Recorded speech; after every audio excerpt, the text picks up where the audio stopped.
যে তিনটে কেন্দ্র বিজেপির দখলে ছিল সেটাও তৃণমূল নিজের দখলে করে নিল, তাহলে কি সত্যিই একটা বিরোধী শূন্য রাজনীতির দিকে এগোচ্ছে রাজ্যের শাসক দল, কি মনে করেন? দেখুন, সাধারণভাবে উপনির্বাচনগুলোতে যে দল শাসন ক্ষমতায় থাকে সেই দলের পক্ষেই ভোট যায়, এটা খুব একটা অস্বাভাবিক কিছু নয়, স্বাভাবিক বিষয়। আর তার থেকে বড় কথা, যে বিধানসভা ক্ষেত্রগুলো বিজেপির ছিল, এই বিজেপি এবং তৃণমূলের এই আয়ারাম গয়ারাম রাজনীতির জন্য আমি বলবো এক্ষেত্রে দায়ী উভয় দলই। বিজেপি থেকে যেমন তৃণমূলে এসছে, সেরকম তৃণমূল থেকে বিজেপিতে গেছে এবং একে অপরের নেতাদের গ্রহণ করেছে। দেখুন, ভোটাররা তাদের পছন্দের নেতৃত্বকে ভোট দেবে, যে নেতৃত্ব দীর্ঘদিন ধরে একই বিশ্বাসে তারা বিশ্বাসী হয়ে রাজনীতি করছেন। এটাই পশ্চিমবঙ্গের স্বাভাবিক চিত্র ছিল। এই স্বাভাবিক চিত্রের পরিবর্তন ঘটায় তৃণমূল নামক এরকম একটি অপশক্তি ক্ষমতায় এসে, এবং সেই অপশক্তির সঙ্গে যুঝতে গিয়ে বিজেপি সেই একই ফর্মুলা গ্রহণ করে। এবং বিজেপি একটা রাজনৈতিক দল যেটা শুধুমাত্র এখানে নয়, পশ্চিমবঙ্গের বাইরেও বিভিন্ন জায়গায়, সেই হেমন্ত বিশ্ব শর্মা থেকে একাধিক উদাহরণ রয়েছে, বিভিন্ন জায়গায় গ্রহণ করেছে।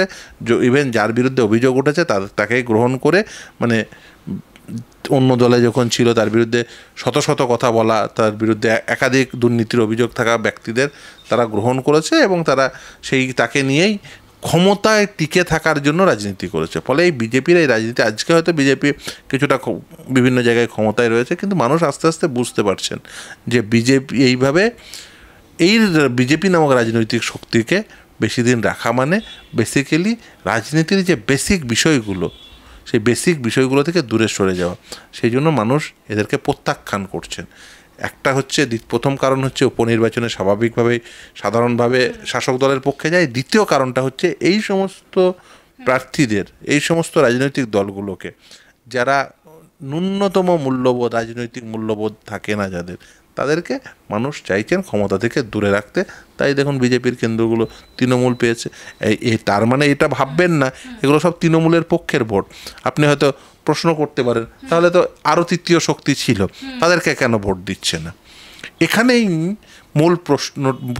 মূল বিষয় লুকিয়ে আছে। সেটা কি?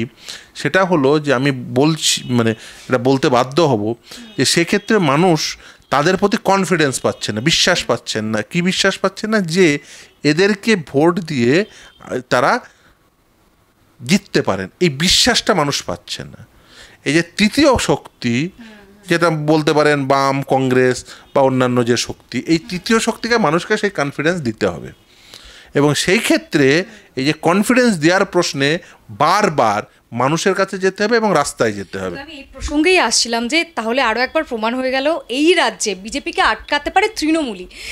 কোথাও কি সেই উত্তরই যেন আপনি দিলেন যে বাম, কংগ্রেস বা অন্যান্য যে শক্তিগুলো রয়েছে। এই কথা সরাসরি বলে কারণ বলেছি, আপনি ভালো করে যদি শোনেন আমার বিশ্লেষণে, প্রথম কারণ বলেছি সাধারণভাবে যে কোনো উপনির্বাচন যারা শাসন ক্ষমতায় থাকে তার পক্ষে হওয়ার সম্ভাবনা প্রভূত।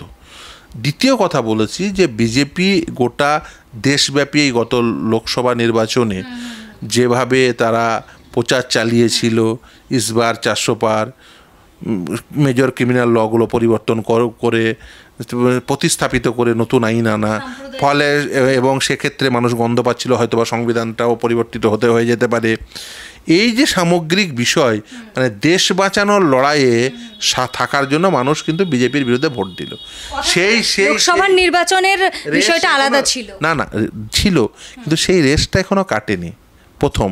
দ্বিতীয় হচ্ছে যে এই যে বিজেপি, এই যে বললাম বিজেপি শক্তিটিকে মানুষ পছন্দ করছে না, মানুষ এখন প্রত্যাখ্যান করতে চাইছে। বিশেষ করে পশ্চিমবঙ্গের মাটিতে বিজেপিকে মানুষ কিন্তু জায়গা দিয়েছিল, কিন্তু বিজেপি এই আয়ারাম গয়ারামের রাজনীতির সঙ্গে তাদের সংসর্বতা, সাম্প্রদায়িক মানসিকতা, এই সমস্ত কারণে মানুষ কিন্তু বিজেপিকে প্রত্যাখ্যান করছে এখন।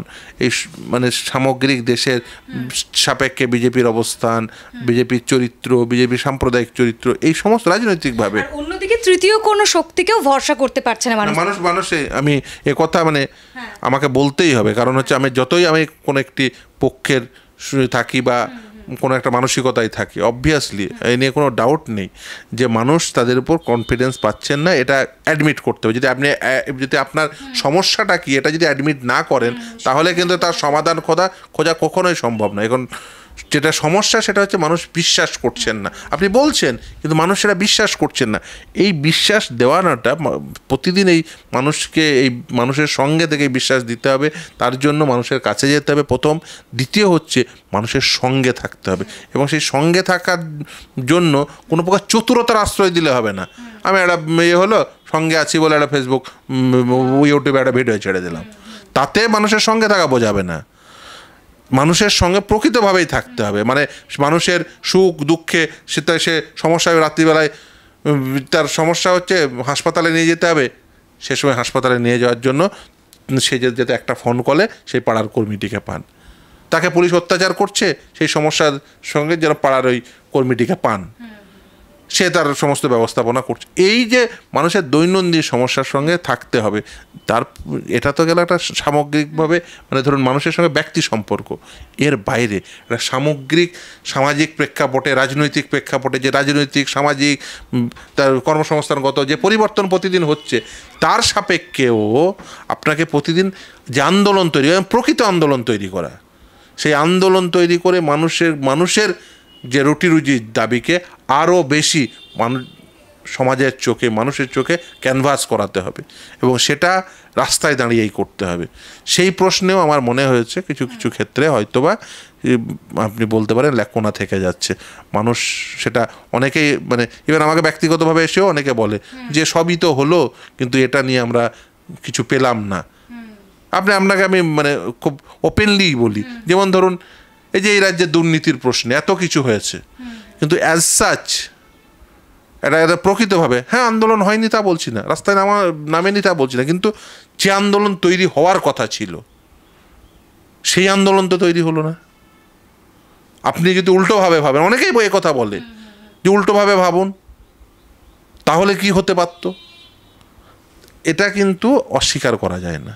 ফলে এই সামগ্রিকভাবে, এবং আরেকটি কারণ মানে অনেকের মধ্যেই সেটা সঞ্চারিত হয়ে গেছে যে আপনাকে যদি মানুষের সঙ্গে থাকতে হয় তাহলে কিন্তু আপনাকে রিস্ক নিতেই হবে। আমি একটা সাম্যতার জায়গা থেকে বললাম, একটা ভাষা বলে, একটা বেশ দাদার সাথেও থাকলাম, দিদির সাথেও থাকলাম, যে ভাষা বলে একটা করে বলে বেরিয়ে গেলাম। বিষয়টা এইভাবে মানুষ বুঝতে পারে, মানুষ বুদ্ধিমান। ফলে আপনি কি করছেন, আপনি কি চাইছেন, আপনি কি বুঝছেন, এটা শুধুমাত্র আপনিই বুঝছেন তা নয়, মানুষ বুঝতে পারে, মানুষ বুদ্ধিমান। ফলে আপনি যদি মানুষকে বোকা ভাবেন তাহলে আপনি বোকা। মানুষ ইতিহাস রচনা করে, সে জ্যোতি বসুর বিখ্যাত অমোঘ কথা, মানুষ ইতিহাস রচনা করে। একদমই কনফিডেন্ট পাচ্ছে না এই ইস্যুতে। আমি যদি বলি সেক্ষেত্রে জয়ন্ত সিং, জেসিপি, শেখ শাহজাদের যে অত্যাচার সেগুলোও সামনে এসছে, সেই অত্যাচারগুলোকে সহ্য করে নিয়েও কেন মানুষ তৃণমূলকেই বেছে নিচ্ছে তাহলে? মানে এরকম তো আপনারা তো এরকমও অভিযোগ করেছেন যে এরকম যে পাড়ায় পাড়ায় কত জয়ন্তী সিং রয়েছে তার কোনো হিসেব নেই, এবং প্রতি পাড়ায় আছে। আপনি প্রতি পাড়ায় খোঁজ নিন, প্রতি পাড়ায় স্কোয়ার ফুট মেপে পয়সা নেওয়ার তৃণমূলের লোক আছে, প্রতি পাড়াতে গ্যারেজ নেওয়ার লোক আছে, প্রতি পাড়াতে এরকম জয়ন্ত সিং, শাহজাহান পাবেন যারা পাড়ার মুখ্যমন্ত্রী। মানে অ্যাজ এ পাড়াতে ধরুন ওই মানে কেউ পাঁচির তুলছে, সেখানেও তার পারমিশন লাগবে। কেউ ধরুন ওই তার একটু হয়তো পলস্তারা খুলে পড়েছে, সেখানে হয়তো একটা মিস্ত্রি লাগিয়েছে, তার পারমিশন লাগবে, তাকে কাজটা দিতে হবে। এরকম প্রতি পাড়ার ঘটনা। এবং শুধু তাই না, আপনাকে বলি কলকাতা শহরে যদি তৃণমূল কংগ্রেস না থাকতো ক্ষমতায়, তাহলে স্কোয়ার ফুট প্রতি যে কোনো ফ্ল্যাটের মূল্য 1000 টাকা কম হতো। কেন বেশি? শুধুমাত্র তৃণমূল কংগ্রেস ক্ষমতায় আছে বলে। এই তৃণমূল কংগ্রেসের স্কোয়ার ফুট মেপে টাকা নেওয়ার জন্য, ওই প্ল্যান স্যাংশনের জন্য টাকা নেওয়ার জন্য, মানে এই ম্যাল প্র্যাকটিসের জন্য স্কোয়ার ফুট প্রতি। কিন্তু মানুষ এগুলোকে দেখছেন, কিন্তু তারপরেও মানুষ বাধ্য হচ্ছেন তৃণমূল কংগ্রেসকে ভোট দিতে। আমি সরি টু সে এটা বলতে বাধ্য হচ্ছে আমি মানুষকে, তার কারণ মানুষ দেখছেন যে আরে বাবা এ তো সংবিধান পরিবর্তন করবে, এ তো দেশ রাখবে না। তো দেশ বাঁচানোর লড়াইয়ে বিজেপির অল্টারনেটিভ আমি কাকে খুঁজে সেরকম মানে মানে বাংলার ক্ষেত্রে যে নির্বাচন সেটা তো অন্য অঙ্কের।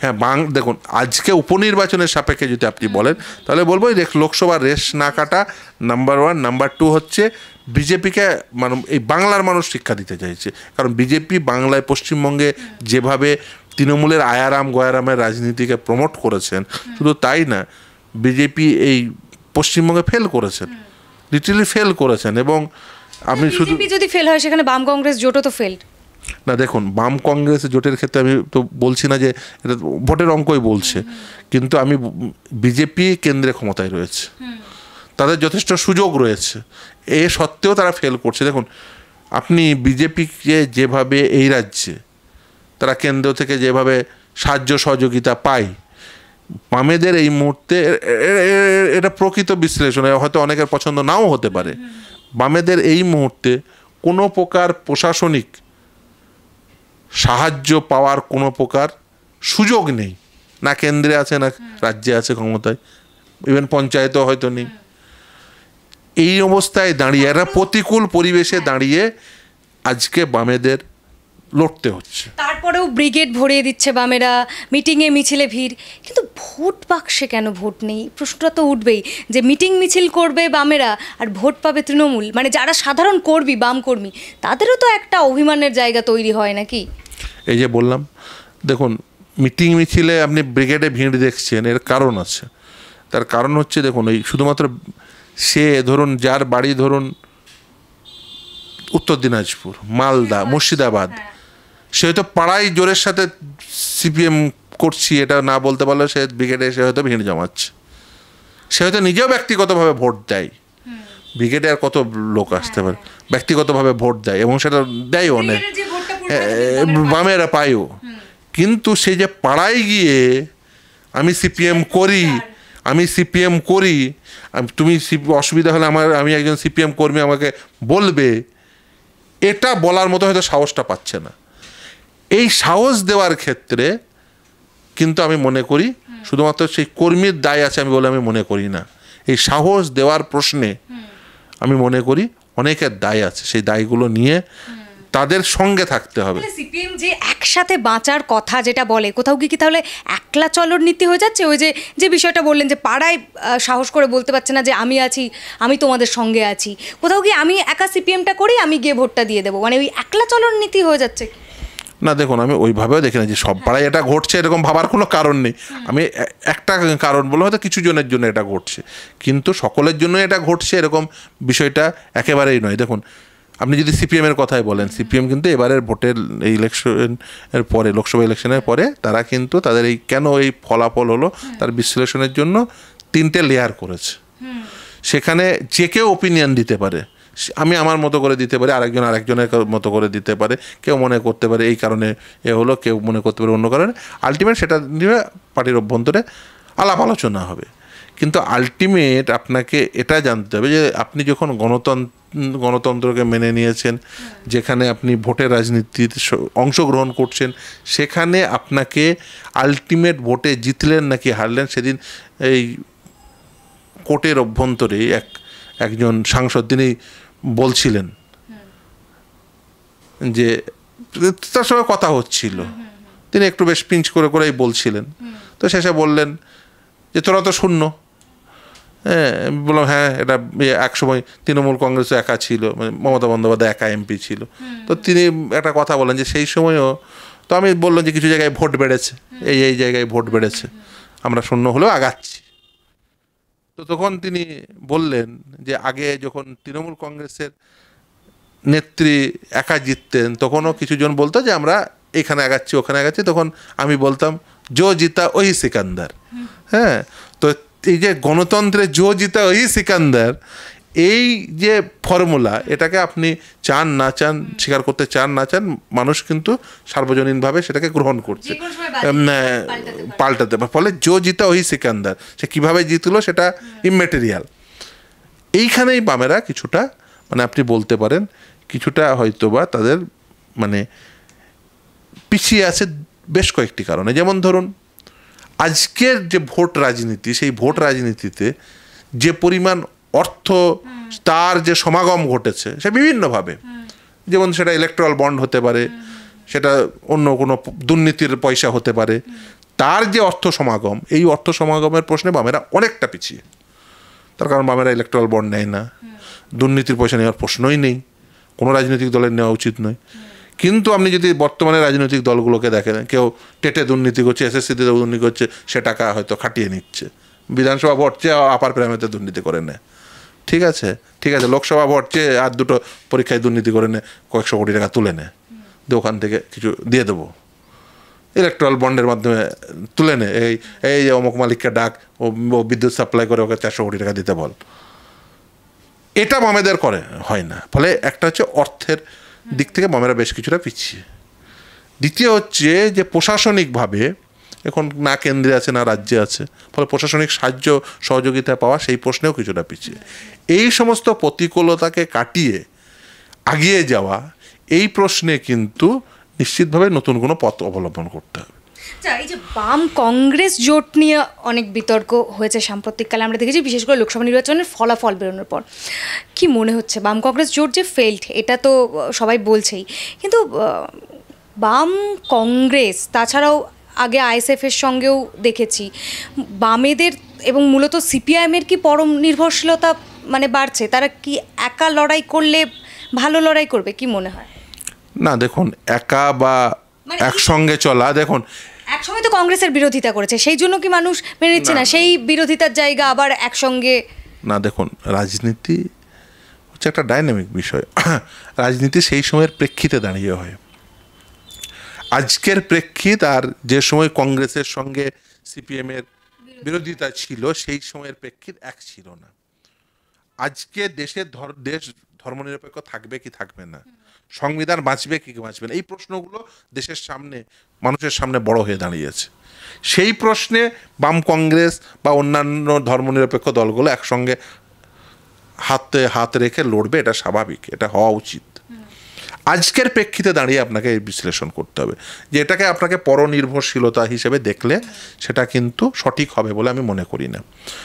আপনাকে সর্বপ্রথম আপনাকে বন্ধু আইডেন্টিফাই করতে হবে, কারণ আপনি এটা একটা রাজনৈতিক দল করতে নেমেছেন। আপনি একা ঘরে দরজা জানলা বন্ধ করে আমি একা চলবো, ওকে ওই করছে বলে ওকে হিংসা করলাম, ওই করছে বলে ওর সঙ্গে চলবো না, ওর হাত ধরবো না, এইটা আজকের দিনে দাঁড়িয়ে আপনাকে দেখতে হবে সমমনস্ক, সমমূল্যবোধ সম্পন্ন, একই রাজনৈতিক উদ্দেশ্যে থাকা দলগুলোকে আপনাকে বা মানুষগুলোকে, আমি বলবো দলদের থেকে রাদার আমি বলবো মানুষগুলোকে এক করার চেষ্টা আপনাকে সামগ্রিকভাবে করতে হবে।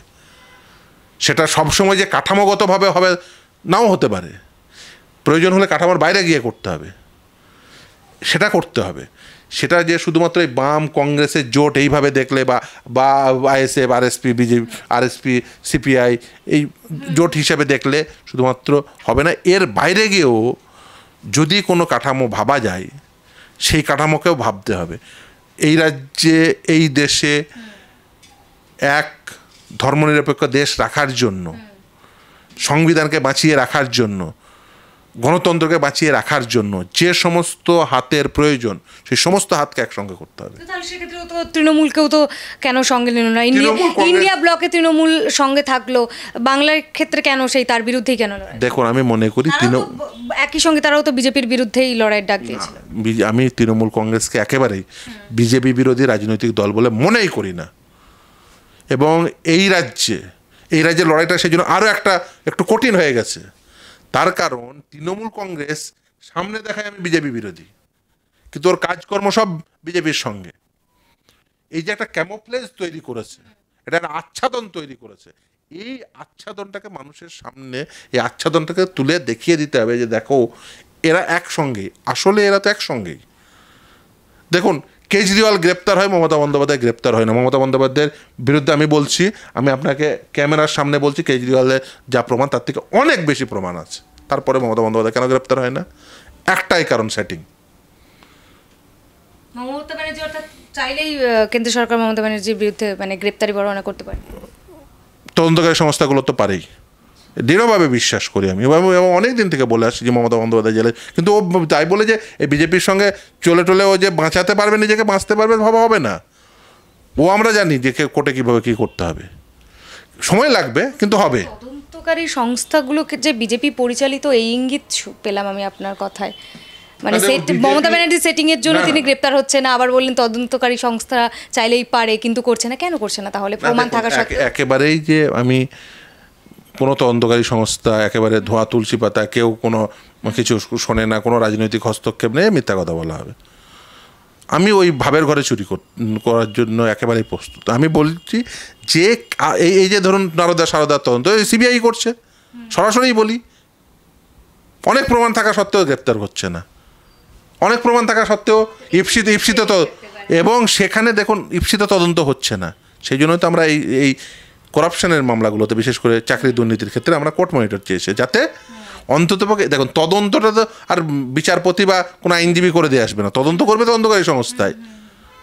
এখন সে কোন বসের কাছে কতটা কি শুনবে, সেটা তদন্তকারী সংস্থায় যতটা যা করা যায় এই কাঠামোর মধ্য থেকে সেটা নিশ্চিতভাবেই চেষ্টা করা হবে। কিন্তু একেবারেই কোনো জায়গায় কোনো ইনফ্লুয়েন্স নেই, এই মিথ্যা কথা বলে ভাবের ঘরে চুরি। আমি ওই ভাবের ঘরে চুরি করার মতো মানুষ। ব্যবস্থাতেও তো ইনফ্লুয়েন্স আছে, এমন অভিযোগও উঠেছে এর আগে বিচার ব্যবস্থার মাধ্যমের মধ্যে। সেখানে বিচারপতিরাও, এর আগে আমরা শুনেছি মাননীয় মানে বিশিষ্ট এক বিচারপতিকে তিনি বলেছেন যে তিনি আরএসএস এর সমর্থক।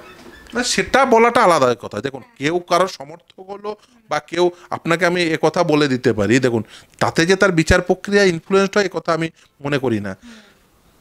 এমনও উদাহরণ আছে, এবং আমি নাম করে বলি, ভি আর কৃষ্ণায়ার। তিনি আগে একজন বামপন্থী মানুষ, তিনি মন্ত্রী ছিলেন, মন্ত্রী হওয়ার পরে তিনি বিচারপতি। এবং ভারতবর্ষে যে সমস্ত বিচারপতি নিয়ে আমরা অত্যন্ত মানে গর্ববোধ করি, V R কৃষ্ণায়ার one of them. ফলে রাজনৈতিক পরিচয় আছে, তার রাজনৈতিক সত্তা রয়েছে, মানেই তার বিচার প্রক্রিয়া সেই রাজনৈতিক সত্তা দ্বারা আবিষ্ট হবে, এটা আমি মনে করি না। তৃণমূল যদি কংগ্রেস বা এদের রাজনীতিটা দৈন্যতা কোথায় জানেন তো? আমি মনে করি উল্টোটা। আমি মনে করি প্রতিটি মানুষের রাজনৈতিক বিশ্বাস থাকা উচিত। যদি না থাকে, এবং সেটা প্রকৃত রাজনৈতিক বিশ্বাস যদি না থাকে, তাহলে জানবেন যে যদি যে বলে যে আমার কোনো রাজনৈতিক ইনক্লিনেশন নেই, আমার কোনো রাজনৈতিক সত্তা নেই, আমি একজন সম্পূর্ণ অরাজনৈতিক, সব থেকে বড় রাজনীতি তিনি করে যাচ্ছেন। এবং এটা আপনি বিচার ব্যবস্থা, এটা ইটসেলফ এ পলিটিক্যাল ইনস্টিটিউশন বলে আমি বিশ্বাস করি, এটা রাজনৈতিক সংস্থা বলে আমি মনে করি। অনেকে হয়তো আমার সঙ্গে দ্বিমত পোষণ করবে, কিন্তু আমি মনে করি ইটস আ পলিটিক্যাল ইনস্টিটিউশন, এটা রাজনৈতিক সংস্থা। এবার আপনি বলবেন যে এটা দৈনন্দিন রাজনৈতিক সংস্থা না, এই পার্টি পলিটিক্স যে দৈনন্দিন রাজনৈতিক ব্যবস্থাপনার সঙ্গে যুক্ত নয়। কিন্তু এটা এই পদ্ধতিটা কীভাবে ইভলভ হলো, এই পদ্ধতিটা ইভলভই হয়েছে একটা রাজনৈতিক প্রক্রিয়ার মধ্য দিয়ে। যে পদ্ধতিটা, যে সংস্থাটা, যে প্রক্রিয়াটা ইভলভ হয়েছে রাজনৈতিক প্রক্রিয়ার মধ্য দিয়ে, সেটাকে যদি আপনি মনে করেন সম্পূর্ণ রাজনৈতিক হবে, কখনোই হতে পারে না। আর আপনাকে একটা কথা বলি, সেটা হচ্ছে যে সমস্ত ইনস্টিটিউশনগুলোর একটা চরিত্র থাকে, এই ইনস্টিটিউশনের একটা চরিত্র রয়েছে। আমাদের কি করতে হয়? আমাদের সবসময় সেই চরিত্রটাকে ইনট্যাক্ট রাখার চেষ্টা করতে হয়, এবং এটা একটা নিরন্তর প্রক্রিয়া। এটা একদিনে হয়ে গেল বিষয়টা এরকম নয়। হ্যাঁ, নিশ্চিতভাবেই দৈনন্দিন রাজনীতি দ্বারা সেটা আবিষ্ট হবে না, কিন্তু এই সংস্থার কোনো রাজনীতি, এই সংস্থার রাজনীতি কি, এই প্রতিষ্ঠানের রাজনীতি কি, এই পদ্ধতির রাজনীতি কি? এই পদ্ধতির রাজনীতি হচ্ছে আপনাকে গণতন্ত্রকে ইনট্যাক্ট রাখতে হবে, সাংবিধানিক ডিকটামগুলোকে মেনে আপনাকে বিচার প্রক্রিয়া সংগঠিত করতে হবে, বিচার চালিয়ে যেতে হবে। এটা হচ্ছে রাজনীতি, এটা হচ্ছে সংস্থার রাজনীতি, এটা যে বলতে পারে সংস্থার উদ্দেশ্য, এই প্রতিষ্ঠানের উদ্দেশ্য। আমরা কেন এই প্রতিষ্ঠানের কথা বলি? এই প্রতিষ্ঠানের কথা বলি তার কারণ এই প্রতিষ্ঠানটি তার যে উদ্দেশ্য, আসল উদ্দেশ্য, সেটা সাধিত করবে।